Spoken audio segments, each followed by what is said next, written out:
Hello student, myself Digeshwari Devangan, gas lecturer, commerce department, government GHG PG college Balod. मेरा subject है marketing research, unit second, जिसमें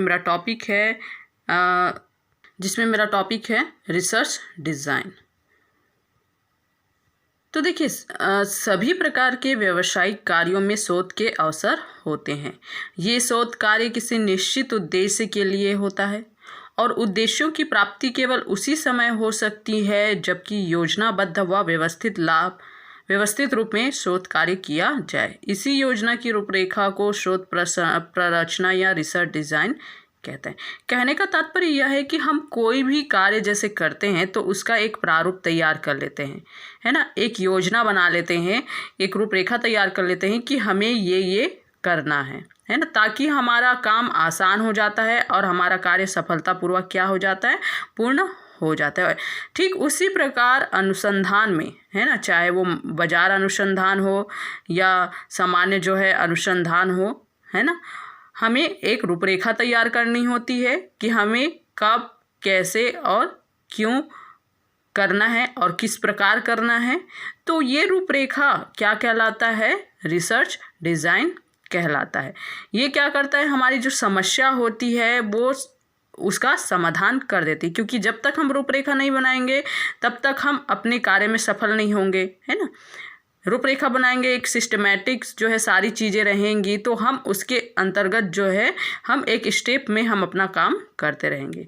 तो शोध जो है प्ररचना या रिसर्च डिज़ाइन का अगर हम अर्थ की बात करें तो सभी प्रकार के व्यावसायिक फर्मों में शोध के अवसर होते हैं। सामान्य अर्थ में शोध प्ररचना से आशय शोध कार्य प्रारंभ करने से पहले जो रूपरेखा या योजना बनाई जाती है उससे है।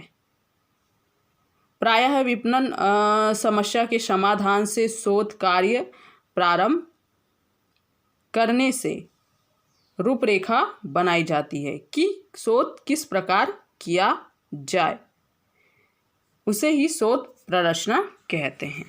कहने का तात्पर्य ये है कि जब हम शोध प्ररचना करते हैं तो उससे पूर्व हम क्या बनाते हैं, रूपरेखा या योजना।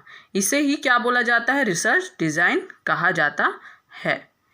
अब प्रायः विपणन समस्या के समाधान हेतु शोध कार्य प्रारंभ करने से पूर्व, है ना, जब हम शोध कार्य प्रारंभ नहीं किए रहते हैं उससे पहले जो है चूँकि हम मार्केटिंग रिसर्च की बात करें तो मार्केटिंग समस्याओं की जो समाधान है ना, उस हेतु सबसे पहले यानी शोध कार्य करने से पहले हमें क्या बना लेते हैं, रूपरेखा बना लेते हैं कि किस प्रकार शोध किया जाए, कैसे किया जाए। तो उसे ही रिसर्च डिज़ाइन कहा जाता है।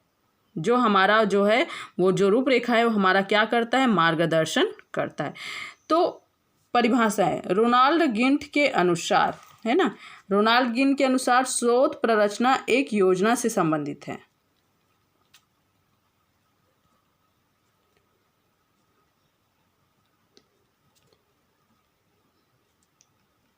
शोध प्ररचना एक योजना से संबंधित है।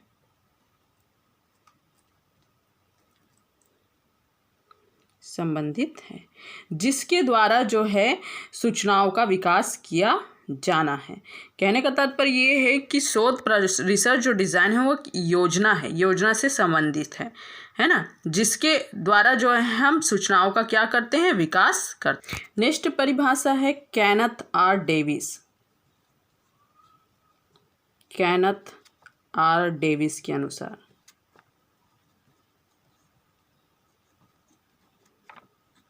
उन्होंने कहा है कि एक शोध डिज़ाइन या रिसर्च डिज़ाइन समग्र संकलन के लिए एक रूपरेखा है। शोध प्ररचना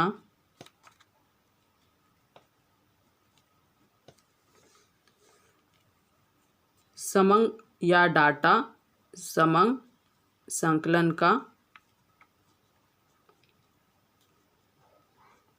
समग्र संकलन के लिए एक रूपरेखा है। एक रूपरेखा है ना। तो जो है केनेथ आर डेविस ने कहा है कि शोध जो प्ररचना है, रिसर्च डिज़ाइन है, वो एक क्या है, डाटा कलेक्शन के लिए एक रूपरेखा है। मतलब हम जब भी हम डाटा कलेक्शन करते हैं तो उसके लिए एक योजना तैयार कर लेते हैं, एक रूपरेखा तैयार कर लेते हैं कि हमको क्या चाहिए, कैसे हम इसको प्राप्त करें। तो ये क्या कहलाता है, रिसर्च डिज़ाइन। इसमें शोधकर्ता यह स्पष्ट करता है कि क्या प्राप्ति की आशा करता है और वह सूचनाओं का संकलन कैसे करेगा। ठीक है। नेक्स्ट परिभाषा पीवी यंग के अनुसार, पीवी यंग, तो पीवी यंग के अनुसार शोध प्ररचना शोध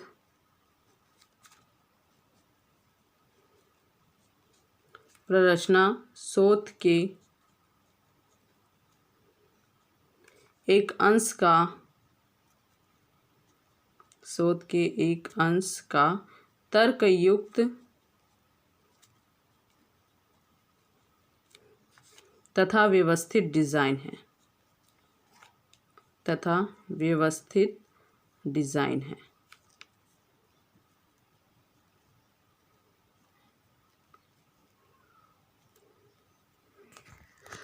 तो पीवी यंग कहते हैं कि शोध प्ररचना शोध के एक अंश का तर्कयुक्त तथा व्यवस्थित डिज़ाइन है ना। मतलब ये क्या है, एक योजना है और एक निर्देशन है। तो उपयुक्त परिभाषाओं के आधार पर यह कहा जा सकता है कि शोध कार्य के उद्देश्यों को ध्यान में रखते हुए इसे एक निश्चित प्रकार के अंतर्गत लाने के लिए तथा शोध कार्य में उपस्थित होने वाली स्थितियों का सफलतापूर्वक सामना करने के लिए जो रूपरेखा तैयार की जाती है उसे रिसर्च डिज़ाइन कहते हैं। यह शोधकर्ता के प्रश्नों का पूर्ण उत्तर है। मूलतः यह परिकल्पना के परीक्षण की तार्किक एवं योजनाबद्ध क्रिया है जिसका आधार परिकल्पना के कारणों को तार्किक सिद्धांतों पर सुनिश्चित करना है और कार्य कारण के संबंधों को स्पष्ट रूप से अवलोकित करना है ना। तो इससे ये है कि जब भी अगर हम एग्ज़ाम भी देते हैं तो कोई एग्ज़ाम देने के लिए एक रूपरेखा जो है, आंसर देने के लिए एक रूपरेखा बनाते हैं कि सबसे पहले प्रस्तावना, फिर उसका जो है विशेषताएं, लक्षण, इस तरीके से हम क्रमबद्ध तरीके से अपने कार्य को करने में सफल होते हैं। तो रिसर्च में भी ठीक उसी प्रकार एक योजना, एक रूपरेखा तैयार की जाती कि क्या है, अब क्या करना है, कैसे करना है ना, ताकि जो है सफलतापूर्वक अपना अनुसंधान का कार्य कर सकें। विशेषताएं है ना। अब रिसर्च डिज़ाइन की विशेषताएं, शोध प्ररचना की विशेषताएं।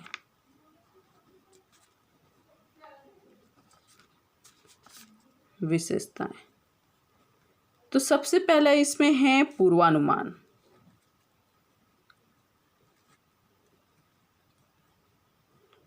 है ना, पूर्वानुमान। फिर दूसरा है निर्दिष्टीकरण,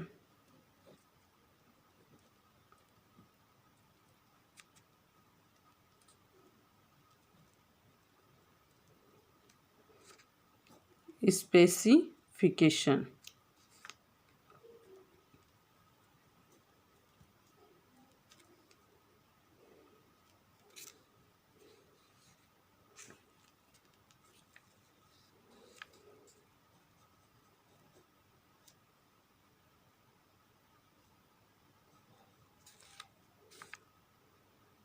एंटीसिपेशन, पूर्वानुमान और निर्दिष्टीकरण। शोधकर्ता प्रस्तावित, देखिए, एक शोधकर्ता जो है अध्ययन की आवश्यकताओं तथा परिस्थितियों का पूर्वानुमान करता है तथा पहले ही व्यापक रूप में यह निर्दिष्ट करता है कि क्या प्राप्त करना है तथा कैसे प्राप्त करना है। शोध जो है रचना की प्रकृति एवं अन्य विशेषताएं और है। मेन विशेषताएं हैं पूर्वानुमान लगाना और निर्दिष्टीकरण करना। पूर्वानुमान लगाना यानी पहले से अनुमान लगाना कि हमको क्या करना है ना, और उसके बाद उसको निर्दिष्ट करना कि इससे हमको क्या प्राप्त करना है और कैसे प्राप्त करना है। अब इनकी जो अन्य विशेषताएं हैं वो है, यह समस्या की समाधान की आवश्यकताओं के प्रमाण है का विवरण है। अन्य जो विशेषताएं हैं, अन्य विशेषताएं, अन्य विशेषताएं। तो इसमें पहला है, यह जो है वो क्या है, समस्या के समाधान के लिए, यह समस्या के समाधान की आवश्यकताओं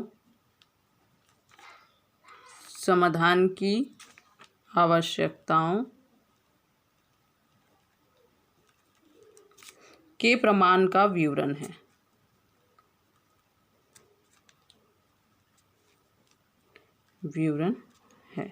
मतलब किसी भी समस्या है ना, मतलब कोई भी समस्या है उसके समाधान की आवश्यकताओं का क्या है, ये प्रमाण का विवरण है। क्योंकि हम पहले से रूपरेखा तैयार कर लेते हैं, है ना, कि क्या करना है, कैसे करना है, किस प्रकार करना है, ताकि हमें सफलता प्राप्त हो सके।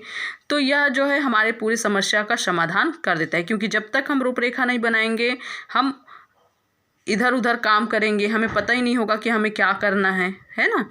तो इसमें सबसे पहले जो है समस्या के समाधान के लिए रूपरेखा बनाना क्या है, एक प्रमाण है। दूसरा है, यह समस्या के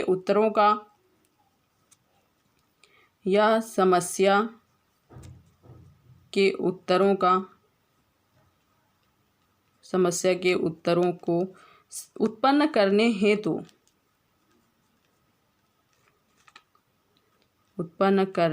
हेतु समंकों का क्या किया जावे का पूर्वानुमान है। समंकों का क्या किया जाएगा का पूर्वानुमान है।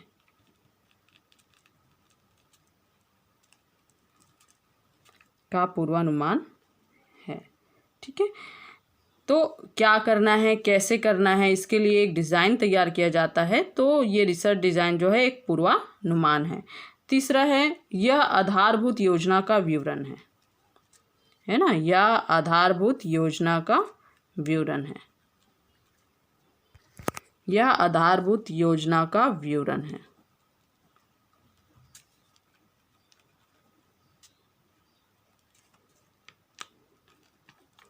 यह आधारभूत योजना का विवरण है।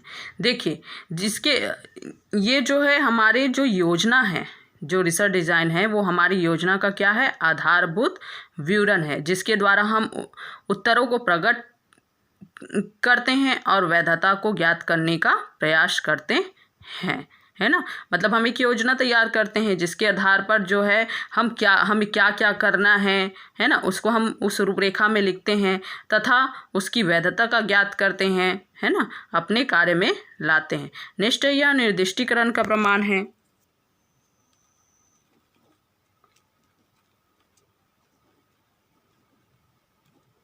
यह निर्दिष्टीकरण का प्रमाण है।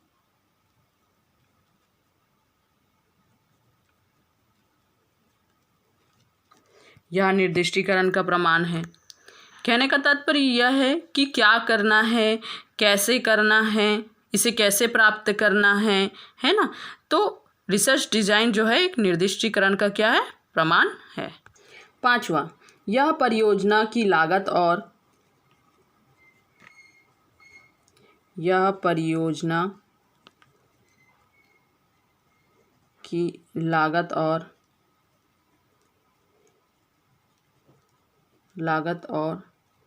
संभाव्यता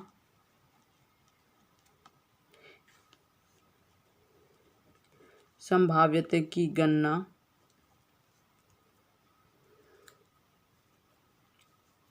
और अनुमति के लिए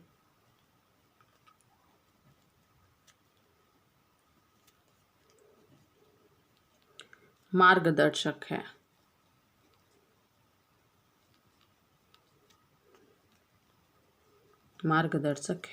कहने का तात्पर्य है कि ये जो योजना है ना, वो लागत और संभावना की गणना, मतलब कितनी लागत आएगी, इसकी संभावनाएं क्या है, उसके लिए जो है ये मार्गदर्शक का कार्य करता है।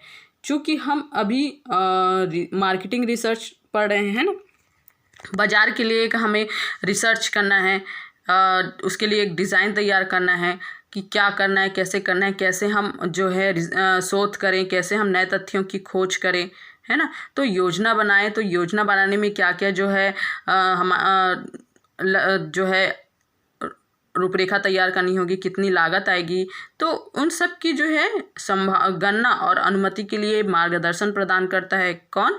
Research design. छठवां है, यह प्रस्तावित कार्य के मार्गदर्शन हेतु रूपरेखा या योजना का प्रावधान है। यह प्रस्तावित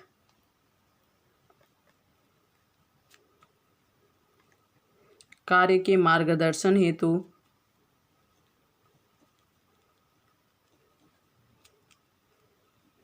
रूपरेखा या योजना का प्रावधान है।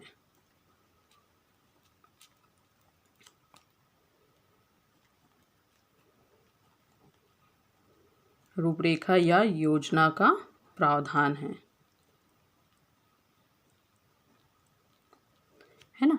तो हम क्या किए रहते हैं? पूर्वानुमान लगाए रहते हैं, है ना। हम जो है रूपरेखा तैयार करते समय क्या लगाते हैं? पूर्वानुमान। तो ये जो हमारे प्रस्तावित कार्य है उसका मार्गदर्शन हेतु जो है क्या करता है?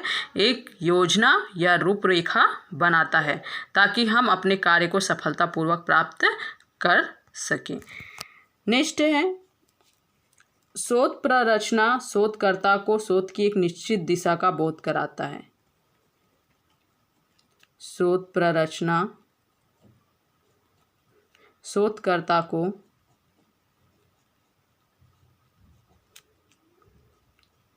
शोध की एक निश्चित दिशा का बोध कराता है।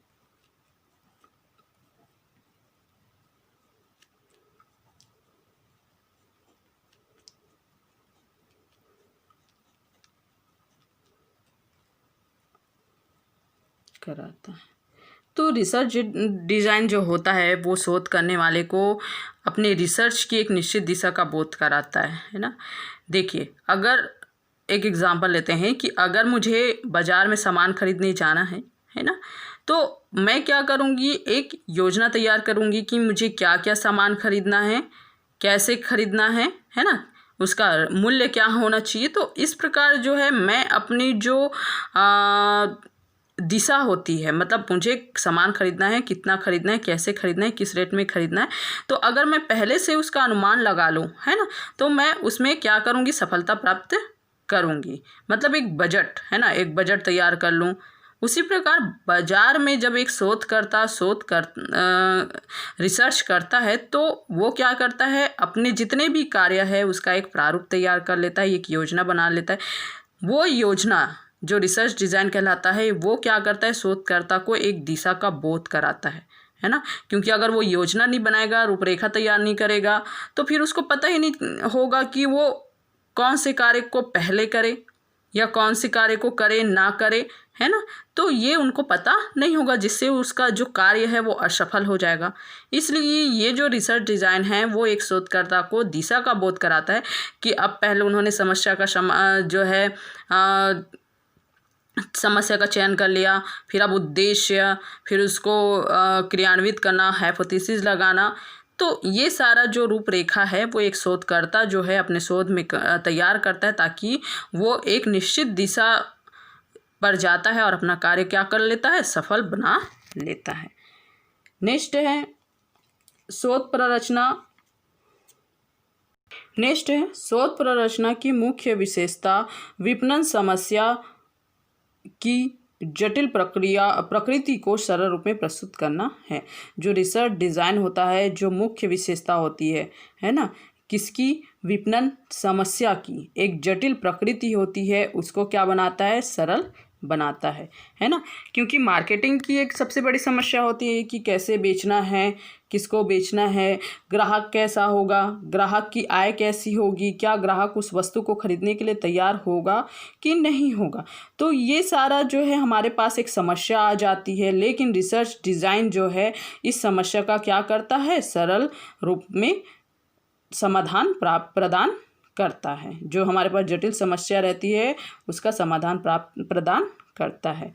9वां, यह शोध प्रक्रिया के दौरान आगे आने वाली परिस्थितियों को नियंत्रित करता है ना। क्या करता है? परिस्थितियों को नियंत्रित करता है।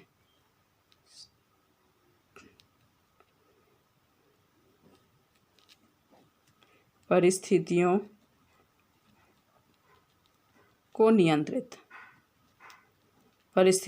नियंत्रित करता है। 9th है, यह शोध प्रक्रिया के दौरान आगे जो आने वाली परिस्थितियां हैं उसको नियंत्रित करता है एवं शोध कार्य को सरल बनाने का कार्य करता है।